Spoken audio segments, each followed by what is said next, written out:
The corruption surrounding Mayor Eric Adams has gotten out of control, even for New York City standards. As MSNBC characterized it, Mayor Adams is now facing a dizzying number of investigations.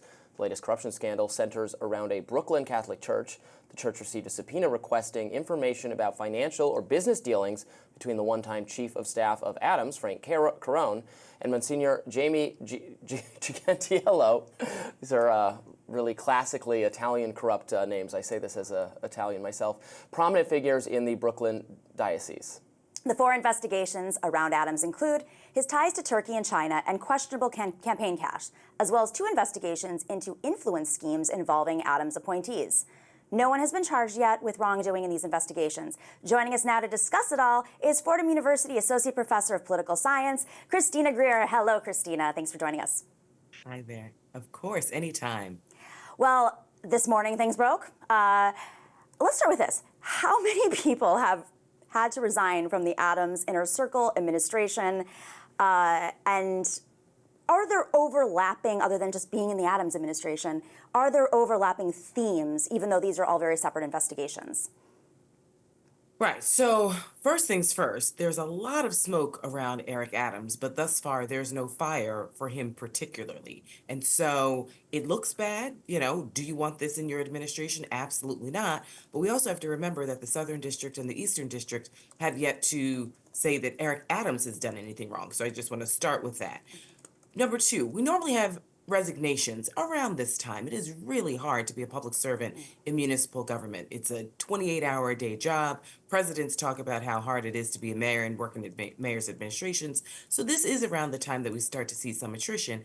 This particular instance with Mayor Eric Adams is slightly different, though. We're going through now we have our 3rd police commissioner, whose house was raided the other day. We've had people step down because they felt that the mayor didn't pay attention to them, was possibly trying to influence them in their jobs. We know that this particular mayor also has always liked to hang out with characters who I would classify as unsavory or suspect. And so they, too, have been served with indictments and had their phones and computers seized. So it seems as though there's chaos. Sadly, the only people who lose out are the citizens of New York, because we know when someone at the top is distracted and you have administrators and commissioners who are also distracted, then the day-to-day business of running the city falls to a secondary or tertiary place. And so hopefully, whether, Damian Williams, who runs the SDNY, or Breon Peace, who runs the Eastern District, hopefully they will present whatever evidence they have against this mayor so that we can get to whatever needs to happen in that legal realm and get back to the business of running New York City. Yes, of course, the mayor came to power to confront a widespread perception of rising crime and other problems in the city.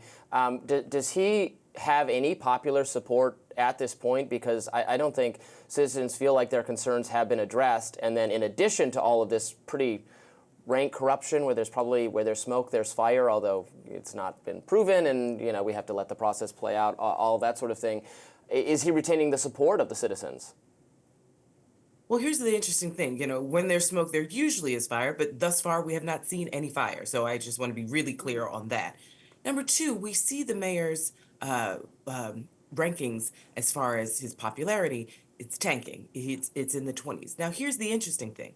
We know that we have abysmal turnout and participation in New York City municipal elections.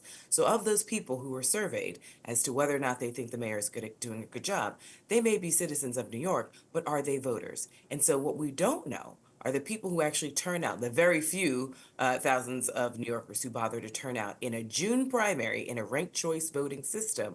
Are they dissatisfied with how the mayor is doing his job? For some communities, violence is just calcified in the neighborhood, and there's nothing any mayor has been able to do about certain pockets of New York City. But overall, crime is down in the city. Has the mayor forced particular, quote unquote, liberal neighborhoods to integrate their schools? No, he hasn't. Has he been a little more conservative on the migrant community that's coming into the city and not forcing certain communities to have shelters or prisons in their neighborhoods? No, he hasn't. So those are the things that hardcore liberal New Yorkers are actually quite happy about. other New Yorkers are saying, well, I don't see as many rats. So we actually will have to wait and see. Thus far, his four challengers, his main challengers, in June are all to the left of the mayor. And so we know that there's a lot of intellectual and ideological diversity in New York City. We may be overwhelmingly registered as Democrats, but as I tell my students, there's a lot of different colors of blue in New York City, and many New Yorkers tend to like thus far, even if it's not showing in his opinion ratings, public opinion ratings, they like this more conservative bent of this mayor. They don't like the corruption and the chaos and the mayhem that seems to be going on at City Hall, but they're not necessarily completely against this mayor with some of his more centrist policies. You said spot on. I mean, the turnout is so low in New York.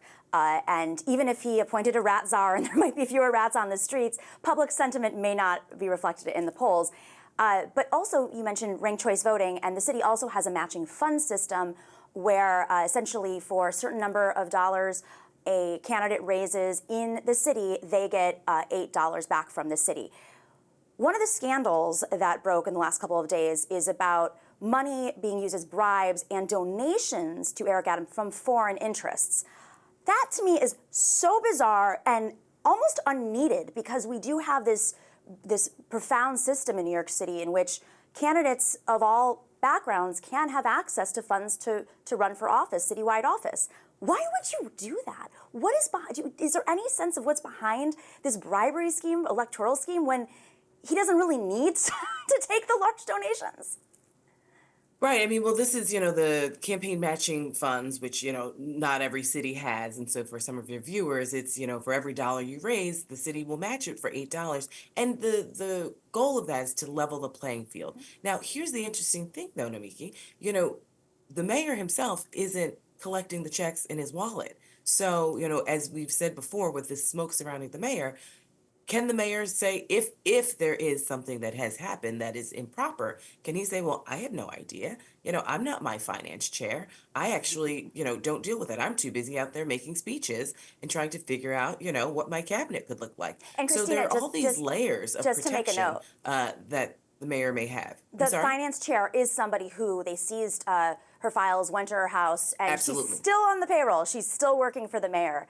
Meanwhile, as his lawyers have stepped aside. So just to clarify, that's actually really important in that he might be, we're not sure, or they might be approaching him through a cadre of folks around that were there to maneuver the donations, the bribes, the whatever, the alleged schemes. And we saw this with, when John Liu was accused of this when he ran in 2013. Now, what's interesting for mayor, that is, and he was the controller of the city of New York. So many people thought that, you should definitely have control of your finances. This is what's also been an interesting new phenomenon that we've seen, not just in New York, but around the country, where you have very young women, usually, who are in charge of these very important roles with a lot of money. And there's an interesting question as to whether or not these very, very young people understand the severity of the role that they're in charge of and where all the different streams of money come from. You have people who are in their very early 20s in charge of,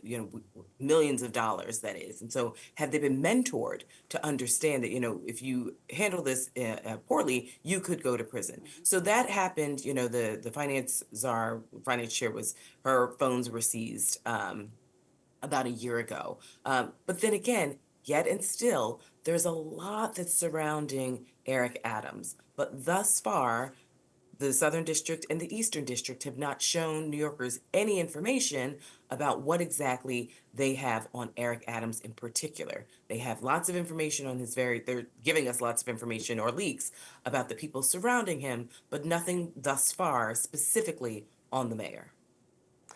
Thank you so much for joining us. That was very informative. We really appreciate it. Anytime. Thank you, Christina.